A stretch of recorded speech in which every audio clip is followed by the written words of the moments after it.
Attention survivors, this is a live broadcast from Colony 78. If you can hear this message, know that you are not alone. We are still here fighting, surviving, and holding on to hope in this nightmare of a world. My mission is to reach you, to guide you, and to remind you that humanity has not fallen. Not yet. As you listen to this, I urge you to pause for a moment. Take a deep breath, wherever you are. Whether you're holed up in the remnants of a crumbling city, hidden in the shadows of an abandoned home, or trekking through the wilderness in search of shelter, know that someone out here is thinking of you. We see you, even if only in spirit, and we are here to help. The world as we knew it is gone, devoured by an unrelenting plague. The dead walk among us, their hollow eyes and ravenous hunger, a constant reminder of what we've lost. Entire cities, landmarks that once stood as symbols of humanity's greatness, are now silent graveyards. Streets that once echoed with laughter and life are now battlefields. But here, within the walls of Colony 78, a small but determined group of us is holding the line. We've built this sanctuary not because it was easy, but because it was necessary. It's not perfect. It's barely enough some days. But it's proof that we can still carve out a space for hope amidst despair. Within these walls, families cling together, friends work tirelessly to keep everyone fed, and strangers have become comrades. United by one goal, survival. To those tuning in for the first time, welcome. You may have stumbled upon this frequency by chance, but it wasn't luck that brought you here. It was your determination to survive. To our regular listeners, you know the drill. Hold fast, stay vigilant, and remember, you're not alone. This broadcast is for you, and it's a reminder that no matter how dire things may seem, humanity is still alive. We may be battered and bruised, but we are not broken. Let me take a moment to acknowledge how far we've come. The outbreak, when it hit, spread faster than anyone could have imagined. It tore through towns, cities, and entire nations with unrelenting force. Governments crumbled, communication networks failed, and chaos reigned. Yet, here we are. You are proof that the human spirit is indomitable. You faced horrors beyond imagination, and still, you persist. You may wonder why I do this, why I sit here day after day, speaking into the void, not knowing if anyone is listening. The answer is simple. Hope. This broadcast isn't just words, it's a lifeline, a beacon for anyone out there still clinging to the belief that there is something worth fighting for. And if my words can help even one person get through another day, then it's worth it. As of today, the situation around Colony 78 remains tense. The infected have been sighted moving closer to our perimeter. Patrols have reported increased activity in the area, suggesting that the horde is on the move. This isn't new, of course. We've seen it before, but the intensity of their movements has heightened. We've bolstered our defenses, setting up barricades and traps to slow them down, but every day brings a new challenge. If you're within range of this colony and it's safe to travel, I urge you to make your way to us. We can't guarantee your journey will be easy, but we can promise you one thing. You'll find safety here. Bring supplies if you can, food, water, medicine, but most importantly, bring yourselves. Every new arrival strengthens us. Every pair of hands, every ounce of courage adds to our resilience. You are not just surviving for yourself. You're part of something greater. Let me be clear about one thing. This fight isn't just about survival. It's about reclaiming what we've lost. The infected may outnumber us, but they do not outmatch our will. They don't feel fear, but we do. And that fear is a reminder of what it means to be alive. It reminds us that we still have something to fight for, something to protect. To those who feel like giving up, I understand. There are moments when it feels like the weight of the world is too much to bear. But giving up means surrendering everything we hold dear. Our memories, our humanity, our future. And I refuse to let that happen. You shouldn't either. Over the next hour, I'll be sharing updates from the colony, practical survival tips, and messages from other survivors. This broadcast is more than just information. It's a connection, a bridge between us and you wherever you may be. If you've been searching for a reason to keep going, let this be it. Together, we can face whatever comes next. Before I move on to the updates, let me leave you with this. You are stronger than you know. Every breath you take, every step you make is an act of defiance against the darkness. You are proof that the human spirit cannot be extinguished. And as long as this frequency exists, you are never truly alone. Stay with me, survivors. There's more to come. Survivors, it's time to bring you up to speed on the current status of Colony 78. I won't sugarcoat it. The last few weeks have been some of the toughest we've faced since this colony was founded. But even in the face of relentless challenges, we remain standing. Let me walk you through what's been happening here. First, let's talk about our defenses. Colony 78 is secured by a perimeter wall made of reinforced steel and salvaged debris, designed to withstand the force of a horde. Over the past month, our teams have worked tirelessly to add secondary barricades and install lookout posts at key entry points. These posts are manned around the clock by volunteers, equipped with binoculars and makeshift alarms to spot incoming threats. In the event of a breach, we've established fallback zones within the colony, smaller, heavily fortified areas where residents can retreat while our defense teams handle the situation. It's not foolproof, but it gives us a fighting chance. The key to our survival has always been preparation, and while resources are limited, ingenuity keeps us alive. Now, on to our population. Colony 78 is home to 127 survivors. That number fluctuates as new people arrive, and sadly, as others are lost. The residents come from all walks of life. Former teachers, engineers, farmers, and even a few first responders. This diversity has been our strength.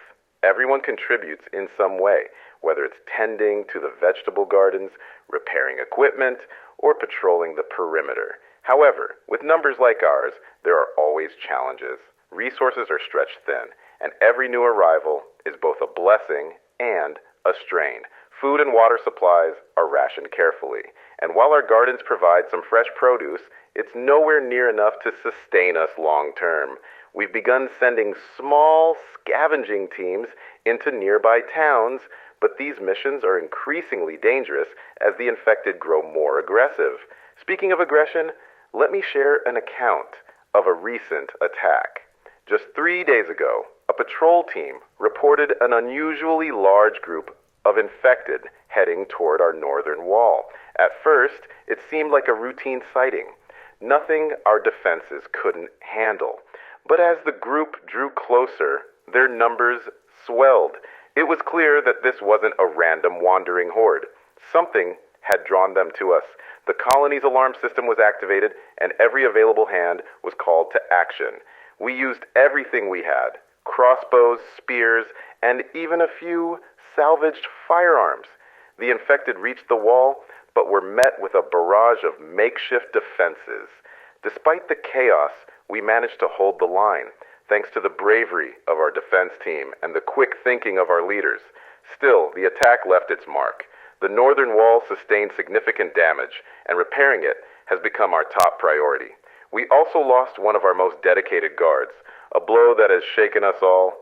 These moments remind us of the fragility of our situation, but they also strengthen our resolve. Now, let's address the internal struggles we've been facing. Leadership in the colony is a delicate balance. Decisions about resource allocation, defense strategies, and long-term planning often spark heated debates among the council. Some members believe we should focus on fortifying our defenses and staying put, while others argue for a more proactive approach, sending out larger scavenging parties to secure supplies and scout for other survivor groups. These disagreements, while frustrating, are a testament to the passion and commitment of our leaders. They all want what's best for the colony, even if they don't always see eye to eye. However, the debates have taken a toll on morale. People are tired, and tensions run high when the stakes are this dire. One of the most pressing issues is the question of expansion. Our current space is overcrowded, and many residents believe we need to secure additional territory to accommodate our growing numbers. But expanding means taking risks, venturing into uncharted territory, and exposing ourselves to new dangers. It's a gamble, and the council remains divided on whether it's worth the cost. Despite these challenges, there have been moments of unity that remind us of what we're fighting for. Just yesterday, a group of children organized a small performance in the colony's central square, a play that recounted the founding of Colony 78. It was a brief but powerful reminder of our shared humanity. Laughter echoed through the square, and for a moment, we all felt a little lighter. Another bright spot has been the resilience of our medical team. Despite limited resources, they've managed to treat injuries and illnesses with incredible ingenuity. They've created makeshift antibiotics from natural ingredients and even devised a system for purifying water using charcoal and sand. Their dedication is nothing short of heroic, and it's a source of hope for all of us. Looking ahead, our priorities are clear. First, we need to reinforce the northern wall and ensure that our defenses are ready for the next attack, because there will be another attack. Second, we must address the resource crisis. Our scouts have identified a nearby warehouse that may contain valuable supplies, but accessing it will require careful planning and coordination. Finally, we need to address the morale issue head on. The council has scheduled a community meeting to hear from residents and involve them in the decision-making process. Transparency and communication are our best tools for maintaining unity. To all of you listening out there, let this update serve as a reminder of both the challenges we face and the strength we possess. Colony 78 is not just a place, it's a testament to what we can achieve when we come together. Our walls may be battered and our resources may be strained, but our spirit is unbroken. For those who feel isolated, know that we're here. And if you can make it to Colony 78, we'll welcome you with open arms. Together, we can stand against the darkness. Survivors, I know, life out there is as dangerous as it gets. Every step you take, every decision you make, could mean the difference between survival and becoming one of the infected. That's why I'm dedicating this segment to sharing practical survival tips. If you follow these steps, you'll increase your chances of staying alive and staying human. Let's start with securing shelter. A solid, defensible shelter is the cornerstone of survival. The ideal location should have limited entry points, sturdy walls, and be easy to escape from if things go south. Look for abandoned buildings with intact doors and windows, or natural shelters like caves with narrow entrances. Always check every corner of your chosen shelter for hidden infected before settling in. Once you've found a shelter, fortify it. Use furniture to barricade doors and windows, but avoid completely sealing yourself in. You need to maintain an escape route. If possible, set up noise traps outside, like cans strung on string or broken glass, to alert you of approaching danger. And remember, never light fires indoors without proper ventilation. Smoke can kill you faster than the infected. Next, let's talk about avoiding detection. Zombies are relentless, but not always smart. Most of them rely on sound and movement to locate their prey. Stay as quiet as possible when traveling. No shouting, no running, unless absolutely necessary. Wear soft-soled shoes to muffle your footsteps, and keep your gear strapped tightly to prevent clinking or rustling. Travel at dawn or dusk if you can. Daylight makes you visible to both zombies and hostile humans, while total darkness increases your chances of stumbling into danger. The dim light of early morning or late evening offers the best balance of visibility and concealment. Now, when it comes to gathering resources, prioritize the essentials: water, food, medicine, and weapons. Let's break it down. 1. Water. This is your number one priority. Without it, you won't last more than a few days. Look for bottled water in abandoned stores or homes. but always check for signs of contamination. If you find a natural water source, like a river or stream, boil the water for at least 5 minutes before drinking to kill any pathogens. 2. Food. Non-perishable items like canned goods, rice, and dried beans are your best bet. Avoid anything that looks or smells spoiled. If you're scavenging in a home or store, check the pantry and any hidden storage spaces. Learn to identify edible wild plants in your area, but be cautious. Eating the wrong thing could be fatal. 3. Medicine, painkillers, antibiotics, and basic first aid supplies are invaluable. Even a minor wound can become life-threatening without proper care. Prioritize bandages, antiseptics, and tools like tweezers and scissors. If you have the chance, raid pharmacies or clinics, but be prepared to encounter other survivors or traps. 4. Weapons. You don't need to be armed to the teeth, but you do need a way to defend yourself. Melee weapons like crowbars, baseball bats, and machetes are ideal because they don't run out of ammunition. If you can find a firearm, make sure you know how to use it safely and sparingly. Ammo is precious and loud noises attract attention. While gathering resources, stay alert for common mistakes that can get you killed. One of the biggest is letting your guard down. Just because an area seems quiet doesn't mean it's safe. Always scout ahead and never assume a zombie is dead unless it's missing its head. Double check every room, every shadow, every corner. Another common mistake is overloading yourself. Carry only what you need to survive for a few days. Extra weight will slow you down and make you an easy target. Use a sturdy backpack with multiple compartments to distribute the weight evenly. Desperation can also lead to reckless decisions. Don't take unnecessary risks, like entering a building with no clear exits or confronting a large group of infected alone. Trust your instincts. If something feels wrong, it probably is. Now, let's shift focus to group survival. If you're traveling with others, establish clear roles and communication. Designate someone to keep watch while the rest of you sleep. Create a simple system of hand signals for silent communication. Trust is essential in a group, but so is accountability. Make sure everyone pulls their weight and respects the needs of the group. If you're traveling alone, it's vital to stay mentally strong. Loneliness can be as dangerous as the infected. Talk to yourself if it helps, or keep a journal to maintain a sense of purpose. Remember, you're not truly alone. There are other survivors out there. This broadcast is proof of that. Lastly, let's talk about staying healthy. Physical injuries are one thing, but mental health is just as important.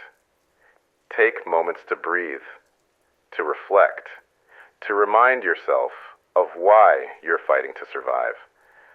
Hold on to memories of the people you've lost, but don't let them consume you.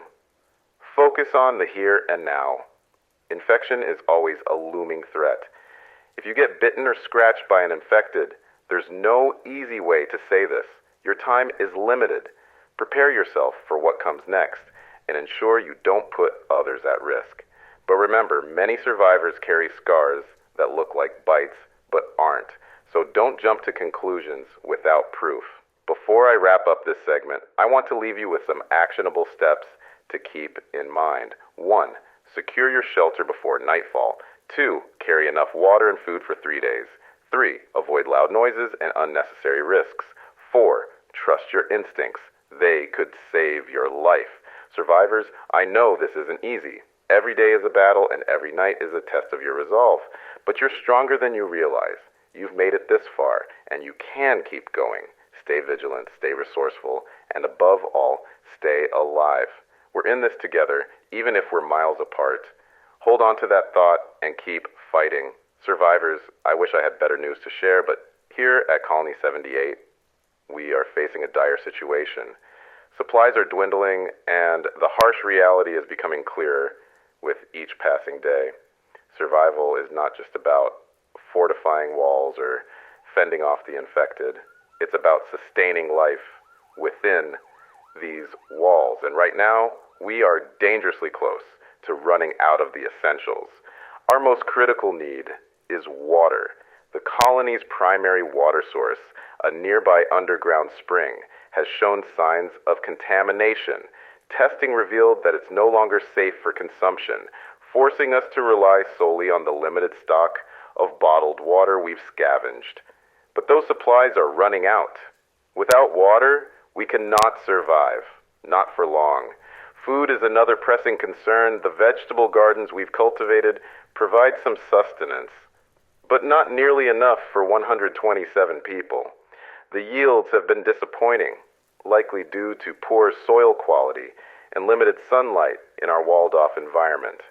Our reserves of canned goods and dry staples are depleting quickly, and scavenging parties have returned empty-handed more often than not.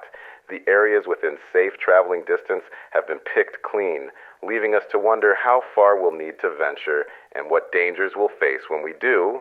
Medicine is perhaps the most urgent of all. Injuries, infections, and illnesses don't take a break, even in an apocalypse. Our medical team has done incredible work with what little they have, improvising remedies and stretching supplies to their limits. But there are some things you can't improvise.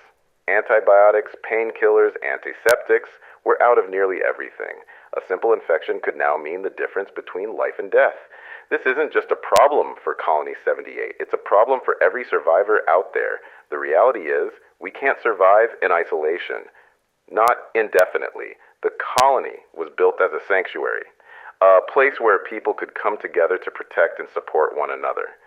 But survival isn't just about protection. It's about collaboration. It's about sharing what little we have and finding ways to build something greater together. That's why I'm sending out this call for aid.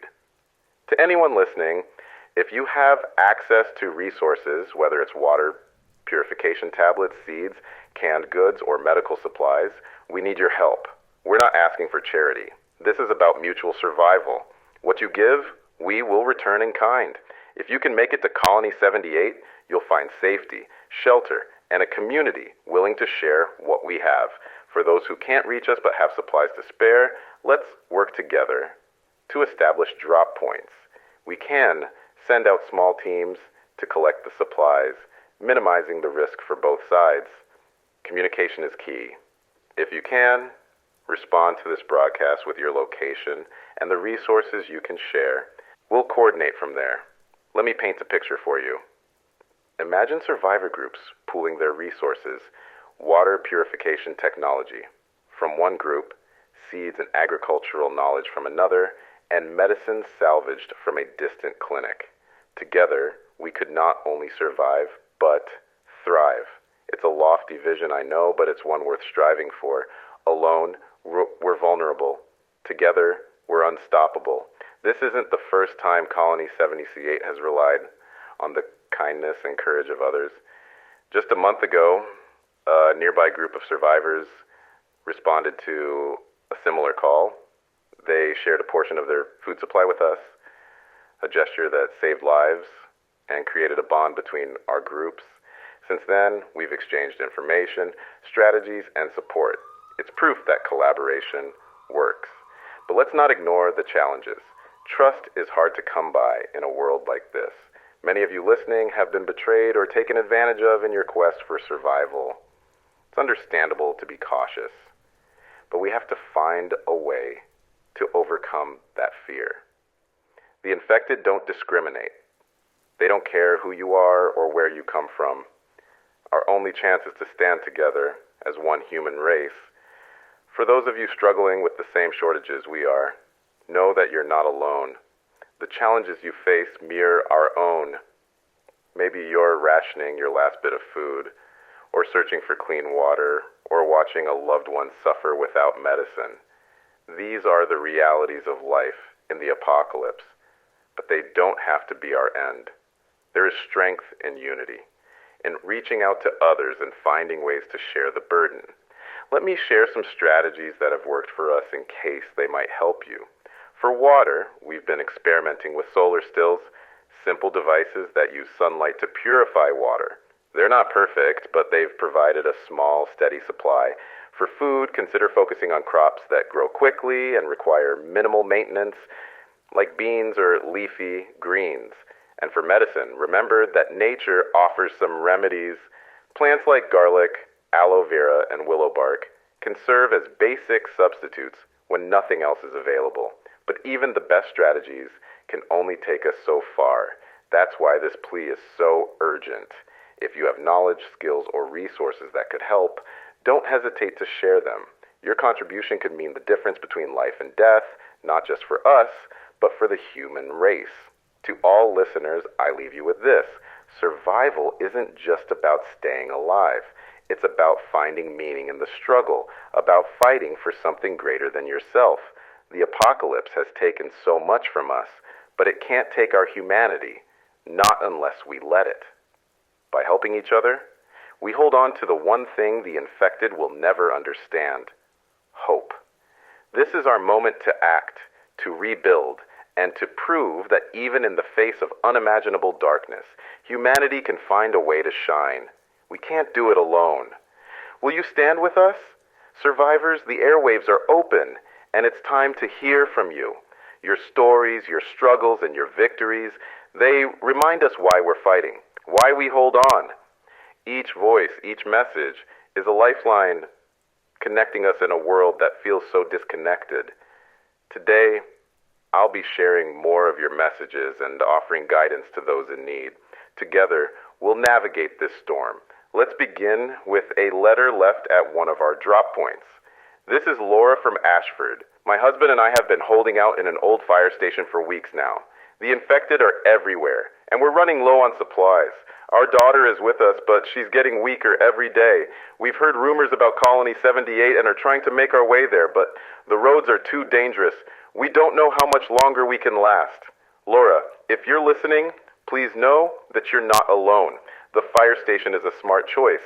It's designed to withstand emergencies, and the elevated lookout points can give you an advantage. For the journey ahead, I urge you to plan carefully. Avoid main roads. They're often crowded with both infected and hostile survivors. Look for wooded paths or side streets that offer cover. Pack only the essentials to stay light on your feet. And when you move, stick to the early morning hours, when the infected are less active. You've made it this far, and I believe you can make it the rest of the way. We'll be here waiting for you. Next, a call came through earlier today for Marcus. This is Marcus from Ridgewood. We've got a small group here, about 12 of us. Last night, we were overrun. We managed to escape, but we lost 3 people, including my brother. I don't know how to keep going. What's the point anymore? Marcus, I hear the pain in your voice, and I want you to know it's okay to feel this way. Losing someone you love, especially in such brutal circumstances, is devastating. But your brother's life mattered. And the fact that you're still here means his fight wasn't in vain. Grief is heavy, but it's also a testament to how deeply we care. Honor his memory by protecting those who are still with you. Lean on your group. They need you as much as you need them. Together, you can find the strength to keep moving forward. Another listener, Elena, left this message for all of us. This is Elena from the mountains. I've been living off the land since the outbreak, hunting and foraging to survive. I listen to your broadcast every day, and it gives me hope. If there are others out there who need advice on living in the wild, I'm happy to share what I know. Elena, your resilience is remarkable. Survivors, if you're listening and find yourself in the wilderness, take Elena's advice to heart. Learn to identify edible plants and set traps for small game. Build shelters using natural materials and always keep a fire going at night to deter predators, both animal and infected. Elena's story reminds us that even in isolation, survival is possible. Now, let me share a story that highlights the power of compassion. This is Daniel from the city outskirts. Last week, my wife and I found a boy hiding in a collapsed building. He was scared, hungry, and all alone. We took him in, and for the first time in months, I feel like we're not just surviving, we're living. Your broadcasts remind me that there's still good in the world, and for that, I'm grateful. Daniel, your story brings light to the darkness. In a world that often feels devoid of humanity, your actions show that kindness and connection are still possible. To all survivors listening, acts of compassion like Daniel's are what set us apart from the infected. They remind us of our shared humanity and why we fight to stay alive. Here's a more sobering message from Raj. This is Raj from the industrial zone. My group was ambushed by a rogue gang last month. They took everything, our food, our weapons, even our sense of safety. But we've rebuilt. We've started over. It's not easy, but we're alive, and that's what matters. To anyone out there feeling like you can't go on, you can. Trust me, you can. Raj, your resilience is a testament to the human spirit. You've faced betrayal, loss, and hardship, but you've found a way to rise again. To anyone listening who feels defeated, let Raj's story be your reminder. No matter how far you've fallen, you can always get back up. Let me share another message, this one from a younger voice. This is Maya. I'm 14, and I've been listening to your broadcast with my dad. He says the world is scary, but I think we're going to be okay. We just have to be brave and smart. Thank you for helping people like us. Maya, your courage and optimism are inspiring, even in the face of unimaginable challenges. You remind us all of what we're fighting for, a future. To all the young survivors out there, know that your strength gives us hope. You are the reason we keep going. Finally, here's a letter from someone who chose to remain anonymous. I've lost everything, my home, my family, my friends. But your broadcasts remind me that I'm not the only one. They give me a reason to keep going. Thank you. To whoever wrote this, you are not alone. Your words echo the feelings of so many who are listening. This fight is hard, and it's easy to feel isolated. But as long as you keep moving, as long as you hold on, you are a part of something greater. Together, we'll find a way through this. To everyone listening, your stories remind us that even in the darkest times, humanity endures. Keep sending your messages. Share your triumphs, your struggles, and your hopes. Your voice matters, and it strengthens the bond between us. Survivors, stay strong. Stay safe. Stay human. Survivors, I wish I could come to you tonight with better news. But the reality we face is growing darker by the hour. New dangers are emerging, and the fragile safety we've managed to carve out is being tested like never before. The colony, our refuge, our sanctuary, may no longer be as secure as we thought. Let me start with the most urgent development. Over the past 48 hours, we've received multiple reports from our patrol teams of a strange new behavior among the infected. Until now, the infected have followed predictable patterns, drawn to sound, movement, and light. But what we're seeing now is different. They're moving in ways that suggest something else, something more calculated. 3 nights ago, a patrol team stationed along the northern perimeter spotted a group of infected standing motionless in the distance. At first, they assumed it was a typical horde, aimlessly waiting for some stimulus to trigger their aggression. But as the team observed, they noticed something chilling. The infected were positioned in a way that seemed intentional, as if blocking potential escape routes. And then, without any apparent trigger, they moved, slowly, methodically, toward our walls. This isn't an isolated incident. Similar reports are coming in from other survivor groups. The infected are showing signs of coordination, something we've never seen before. Could it be random? Possibly. But the frequency of these occurrences suggests otherwise. We may be facing an evolved threat, infected that are not only relentless, but capable of strategy. If this is true, everything we thought we knew about them needs to be re-evaluated. Adding to the urgency is news from our southern safe zone. For those of you who've been listening, you'll know this zone has been a crucial outpost for survivors traveling to Colony 78. It was a well-fortified location, manned by experienced defenders. But 2 days ago, we lost contact. A scout team sent to investigate returned with grim news. The safe zone has been breached. The infected overwhelmed their defenses, and the area is now a death trap. This breach is more than just a loss of territory. It's a blow to morale. The southern safe zone represented hope for so many, a stepping stone to something better. Its fall is a stark reminder that no place is truly safe, and if the infected can take down such a well-fortified outpost, what does that mean for us here at Colony 78? Our own defenses are being tested as we speak. Just last night, the infected made another push toward our northern wall, the same area that's been under constant strain for weeks. This time, they came in greater numbers and with greater force. We managed to hold them off, but the cost was steep. The wall sustained heavy damage, and repairs are ongoing. We've also had to pull resources and manpower from other critical areas to reinforce the perimeter, leaving us vulnerable in ways we can't afford. And yet the infected aren't the only threat we face. The desperation of humanity has a way of turning people into monsters. Yesterday, a scouting team encountered a group of armed raiders less than 5 miles from our location. These aren't just scavengers looking for supplies. They're organized, ruthless, and willing to take what they want by any means necessary. We believe they may be responsible for recent attacks on smaller survivor groups in the area. This dual threat, infected and hostile humans, has forced us to rethink our strategy.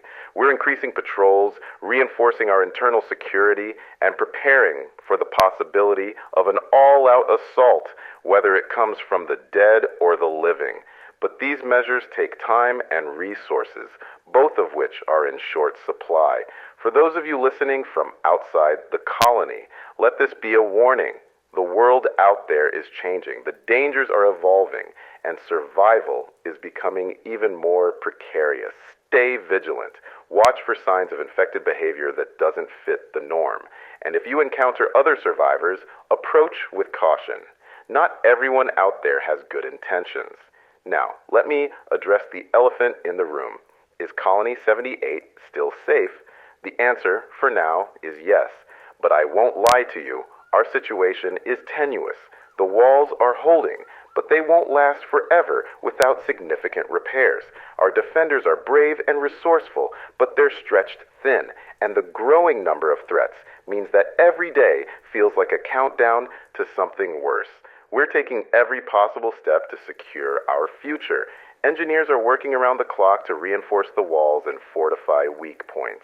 Our scouts are mapping out potential fallback locations in case the worst happens, and our leadership council is exploring new strategies for defense and resource allocation.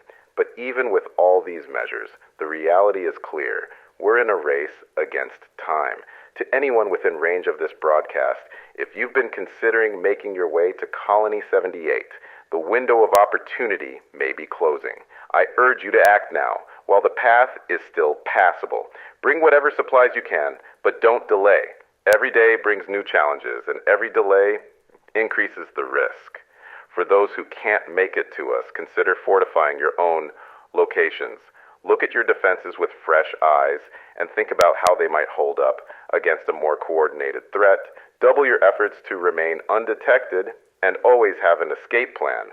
Before I end this broadcast, I want to share a message from a fellow survivor. This came through just hours ago. This is Sam from Greenville. We've noticed the infected behaving differently too, almost like they're hunting in packs. It's terrifying, but it's also motivating us to step up our defenses. We're building traps, stockpiling supplies, and making sure everyone knows what to do in an emergency. Thanks for your broadcasts. They remind us that we're not alone in this. Sam, your words are a reminder of what makes us human. Fear is natural, but it can also be a powerful motivator. To all survivors listening, take inspiration from Sam and his group. Use this time to prepare, to strengthen your resolve, and to adapt to the new challenges we face. Survivors, the road ahead is uncertain, but one thing is clear. We can't afford to give up.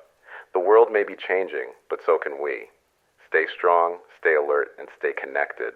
Together, we'll find a way to endure. Survivors, I know, these days weigh heavy on all of us. The nights seem longer, the threats seem closer, and the hope we cling to sometimes feels fragile. But I want you to take a moment, wherever you are, to breathe. Just breathe. You've made it this far, and that is no small thing. It's proof of your strength, your resilience, and your will to survive. Fear is natural. It's the body's way of preparing us for danger. But fear doesn't have to paralyze us. It can push us to adapt, to fight, and to find new ways to overcome. Let me tell you a story about someone here in Colony 78. A story that reminds me why we keep going. Her name is Maria. When the outbreak started, Maria was a school teacher. She spent her days guiding young minds, teaching them about math and history, and helping them see the potential they had within themselves. When the world fell apart, Maria didn't hesitate. She took in a group of children who had been orphaned by the outbreak, and she brought them here to Colony 78. At first it seemed impossible. The colony was still new, supplies were scarce, and every additional person felt like a strain on our fragile system. But Maria never gave up. She started a makeshift school within our walls, using scraps of paper and charcoal to teach the children how to read and write. She reminded them, and all of us, that even in the darkest times, knowledge and community are lights that guide us forward. Maria's strength wasn't just in her actions, but in her spirit. She faced every obstacle with a determination that inspired everyone around her. Today, those children are some of our most resourceful members. They help tend the gardens, repair equipment, and keep the spirit of the colony alive. And it's all because one person refused to let fear or despair take over. Stories like Maria's remind us that hope is not a passive feeling. It's an active choice. It's something we create through our actions, through the way we treat one another, and through the belief that tomorrow can be better than today. To anyone listening who feels like giving up, I want you to hear this. You are not alone in your struggles. We all carry burdens, loss, fear, exhaustion, but we carry them together, and together we can bear the weight. No matter how hopeless things might seem, there is always a reason to keep fighting. Sometimes that reason is as simple as the person beside you, or the memory of someone you've lost, or the dream of a future where we reclaim what's been taken from us. Let me share another story, this one about unity. A few weeks ago, a group of scavengers returned to the colony with news of a survivor trapped in a nearby factory. The building was overrun with infected, and the chances of saving the person seemed slim. But the colony came together. We pooled resources, devised a plan, and sent out a rescue team. The mission wasn't without its risks, but it was a success. The survivor, a man named Henry, was brought back safely. Henry had been alone for months, surviving off scraps and hiding from the infected. When he arrived, he couldn't believe what he saw. A community that worked together, that fought for one another, and that refused to leave anyone behind. Henry is now an integral part of our colony. He's a carpenter by trade, and he's been helping reinforce our defenses. His gratitude and determination have added to the strength of our community. His story is a reminder that even when we feel isolated, there is always the possibility of connection. We just have to reach out. For those of you who are alone right now, I know how hard it is. Isolation can feel like a weight pressing down on your chest, making it hard to breathe, hard to think, hard to hope.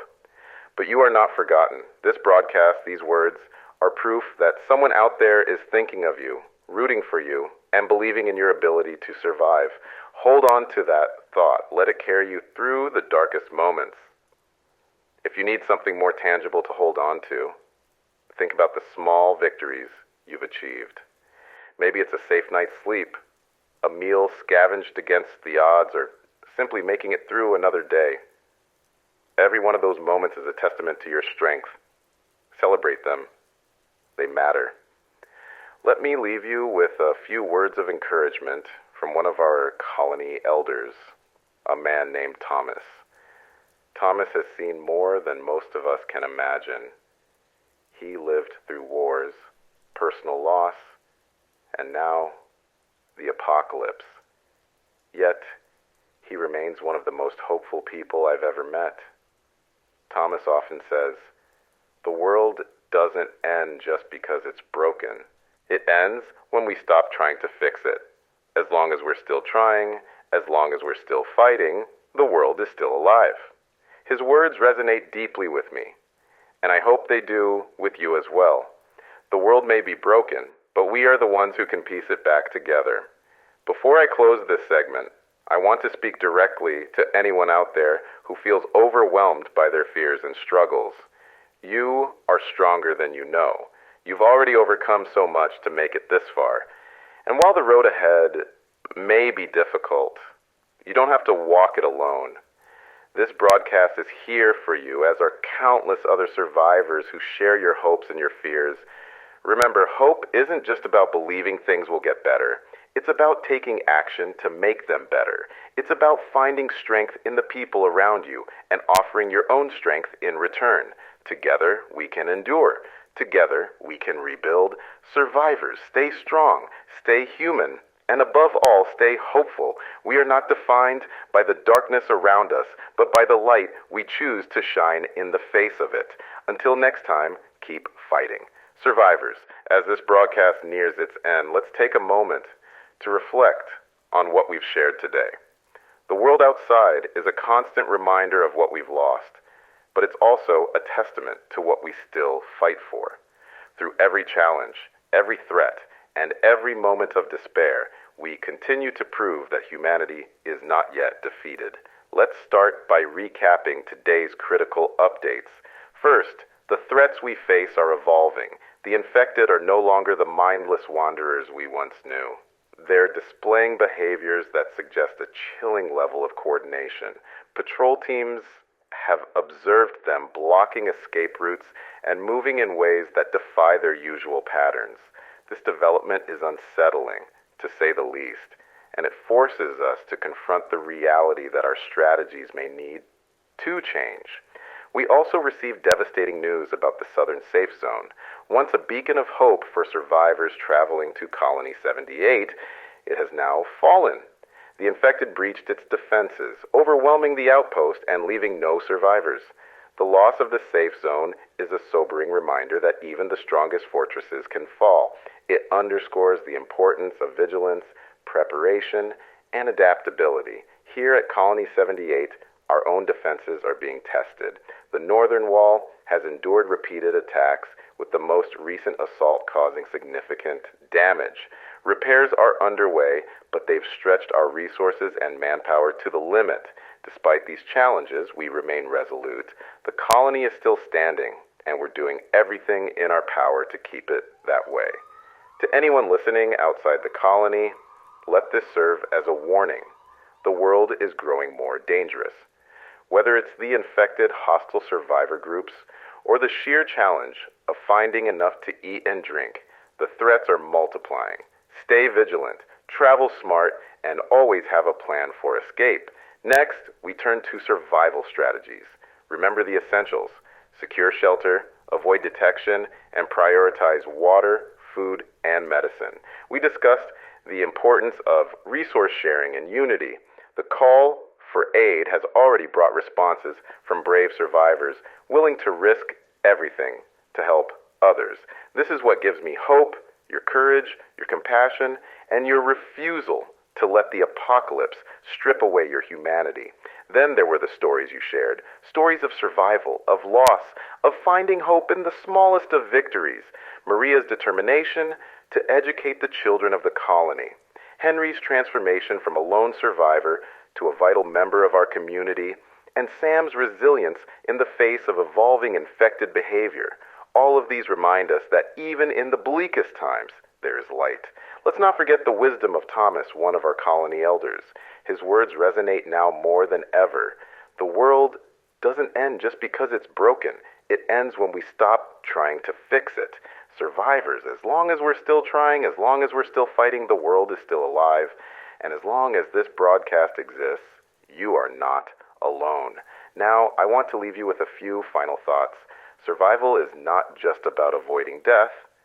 It's about finding a reason to live. Whether that reason is a loved one, a memory, or the hope of a better tomorrow, hold on to it with everything you have. It's what will carry you through the darkest nights and the hardest days. To those tuning in for the first time, welcome to the fight. To our regular listeners, thank you for staying with us. Your strength, your courage, and your belief in a future beyond this nightmare are what keep this broadcast alive. Before I sign off, I want to encourage you to stay tuned for future updates. The world is constantly changing, and staying informed is one of the best ways to stay alive. This broadcast is your lifeline, a connection to the greater world beyond your immediate surroundings. Together, we'll keep these airwaves alive, sharing stories, updates, and strategies for survival. But before I go... Wait, what was that? It sounded like movement outside the broadcast station. Survivors, this is unexpected. One moment, please. I'm not seeing anything yet. But the perimeter lights just flickered. It could be a power issue. Our generators are overdue for maintenance. Or it could be something else. Survivors, if this signal goes dark, don't panic. It just means I'll need to shift locations. Stay tuned to this frequency. I'll be back as soon as I can. No, wait. There's definitely something out there. Survivors, I need you to stay safe, stay alert, and hold on to hope. Whatever this is, it's not over. Not yet. If you enjoyed this video, please like and share it so more people can experience it too. And if you have any suggestions or feedback, don't hesitate to drop a comment below. We'd love to hear from you. Also, make sure to subscribe to the channel because your support is what drives us to create more amazing content. Thank you for watching and see you in the next video.